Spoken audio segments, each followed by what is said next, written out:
Salut à tous, ici David Mitril, membre de la team Utopia Rainbow, et donc bienvenue dans cette nouvelle émission NSL, Nouvelles du Soleil Levant.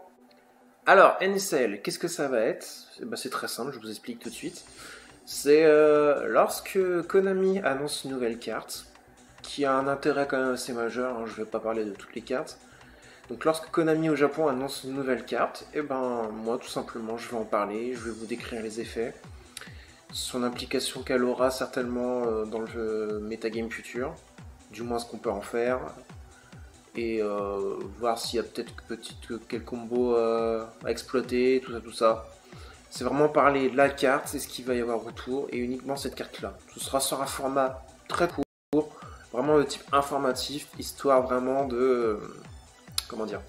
de surveiller la carte en particulier si vraiment elle vous intéresse. Et surveiller surtout les prochaines sorties et voir si la carte va être dedans, quoi, tout simplement. Et vous préparer pour le metagame futur, c'est surtout ça. Et donc tout de suite, sans plus attendre, on va parler de notre toute première carte, qui a été annoncée au Japon il n'y a pas si longtemps que ça. Crossout Designator. Donc voilà, Crossout Designator, hein, elle apparaît à votre écran. Elle est là, sur la droite. Déjà, qu'est-ce qu'on peut constater? C'est qu'au niveau de l'artwork, elle ressemble énormément à une très vieille carte que les vieux joueurs ont tous connue à l'époque. C'était le Seigneur de la Suppression. Et le Seigneur de la Suppression, à l'époque, qu'est-ce que ça faisait? Tout simplement, on ciblait une carte face cachée, une carte monstre face cachée. On bannissait cette carte monstre. Et si en plus la carte bannie c'était un monstre flip, on bannissait toutes les autres... copie du deck adverse qui avait le même nom. C'était très fort. Et donc là aujourd'hui 2019, nouvelle carte, Crossout Designator. Et elle a un effet, on va dire plus ou moins similaire, mais qui est fort intéressant. Beaucoup plus générique, qui ne s'arrête pas qu'au monstre. Donc je vous parle tout de suite de l'effet. Elle a un coup très simple, vraiment très simple le coup. Déclarer un nom de carte. C'est tout, c'est le cost, ça va pas plus loin. Et donc un nom de carte, c'est-à-dire magie, piège, monstre. Il faut par contre que ce soit un nom de carte du main deck. Pas l'extra deck, main deck uniquement. Et donc, une fois qu'on a déclaré ce nom de carte, l'effet, on bannit la carte qu'on a déclarée depuis notre deck, le nôtre. Donc on l'a banni depuis notre deck. Et donc pour tout le reste du tour, jusqu'à la fin du tour où on a activé cet effet, toutes les cartes sur le terrain et toutes les cartes qui s'activent donc de la carte du nom qu'on a déclaré, jusqu'à la fin du tour, les effets de cette carte sont annulés. Ça a un fonctionnement quand même assez similaire à Call by the Grave, appelé par la tombe en français.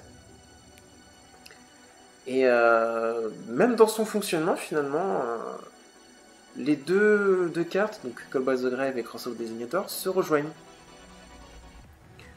Donc Crossout Designator, qu'est-ce qu'elle fait concrètement? Par exemple, votre adversaire active une Ash Blossom. Vous pouvez chaîner, si vous n'avez pas de Call by the Grave en main, parce qu'on a l'habitude maintenant de chaîner Call by the Grave pour empêcher une trappe adverse. Là, à la place, si vous avez Crossout Designator, vous la jouez, vous déclarez Ash Blossom, vous bannissez un de vos Ash Blossom depuis votre deck. Et donc, jusqu'à la fin du tour, les Ash Blossom n'ont plus d'effet. Tout simplement. Mais ça va plus loin que les Salpem Trap. Je vous ai dit, Crossout Designator, ça déclare un nom de carte. Et c'est très générique. On peut annuler tout ce qu'on veut. Vraiment tout ce qu'on veut, magie, piège, monstre. Pour les matchs miroirs, c'est très fort. Si votre adversaire joue un deck similaire au vôtre, on va dire, dans les matchs miroirs, de toute façon, 95% de votre deck, votre adversaire va jouer exactement la même chose. Si on met à l'état actuel des choses dans la méta, par exemple, vous êtes joueur Salamangreat, votre adversaire joue Gazelle, qui est un peu la pièce maîtresse du deck. Vous activez Crossout Designator, vous bannissez une Gazelle depuis votre deck. Les effets de Gazelle sont annulés jusqu'à la fin du tour. C'est vraiment très fort. Ça annule vraiment tout, c'est très très polyvalent. Et à mon avis, cette carte va être attendue au tournant. Déjà au Japon et même après chez nous en TCG, elle sera énormément jouée. Tout le monde voudra se l'arracher, c'est vraiment très très fort. Qu'est-ce qu'on peut faire encore comme utilisation? On peut annuler un Cobalt the Grave tout simplement. Tout simplement. Vous jouez une trap, votre adversaire est Cobalt the Grave, vous pouvez rechaîner derrière sur Crossout Designator. Vous déclarez Cobalt the Grave, vous bannissez Cobalt the Grave depuis votre deck. Et jusqu'à la fin du tour, aucun Cobalt the Grave ils n'ont plus d'effet. Elles ne servent plus à ça. Elles n'ont plus d'effet. C'est vraiment extrêmement puissant. C'est une magie rapide. Donc, qui dit magie rapide dit que vous pouvez jouer aussi durant votre tour directement depuis votre main. Voilà, c'est vraiment la nouvelle carte de contre qui sera, à mon avis, très très très jouée dans le metagame futur. Alors, bien évidemment, la carte a aussi ses faiblesses, hein. Elle est très très forte certes, mais elle n'est pas non plus ultime en soi. Déjà d'une, si vous n'êtes pas en match miroir, ça peut être un petit peu plus compliqué. Hormis les N-Trap, qu'est-ce qui est générique dans un deck actuellement? Pas grand chose. Call by the Grave, si, on en a parlé tout à l'heure. Mais dans un match non miroir, ce sera un peu plus technique. Vous n'allez pas forcément faire exprès de jouer une carte juste pour ennuyer votre adversaire, sinon ça risque de vous briquer votre deck. Donc, c'est quand même à contrebalancer, hein, parce que rappelez-vous, il faut d'abord bannir une carte de son propre deck. Ça veut dire qu'il faut... C'est une carte qui contrecarre facilement une carte que vous possédez déjà. Mais au-delà de ça, si votre adversaire joue un deck totalement différent du vôtre, la carte sera inutile en main. Vraiment, voilà, c'est déjà l'une de ses premières faiblesses. Elle est polyvalente, mais à la fois, elle est difficile à s'adapter. Et puis après, forcément, comme n'importe quelle carte Yu-Gi-Oh, elle a ses contres naturels. Donc, je pense notamment à Artefact Lancea, qui empêche de bannir. Pourquoi pas Mur de Fer Impérial aussi. Toutes les cartes qui vont empêcher le bannissement, en fait, elles vont contrer Crossout Designator. Donc voilà, on va dire, c'est deux gros points faibles. Mais c'est vraiment peu de choses comparé à la puissance que cette carte peut apporter. Ce contrôle que la carte apporte, c'est vraiment un grand plus. Et oui, je pense sincèrement que la carte sera beaucoup jouée dans le futur metagame. Ce sera vraiment, faut vraiment miser cette petite pièce sur cette carte là et garder un œil dessus. Honnêtement, garder un œil dessus. Alors concernant sa sortie au Japon, ça a été annoncé en tant que Jump, V-Jump promo. Alors les cartes Jump, c'est assez compliqué. On ne sait jamais quand est-ce que nous, joueurs TCG, on les aura. Ça peut être dans 6 mois, ça peut être dans 1 an, ça peut être dans 2-3 ans, on ne sait jamais.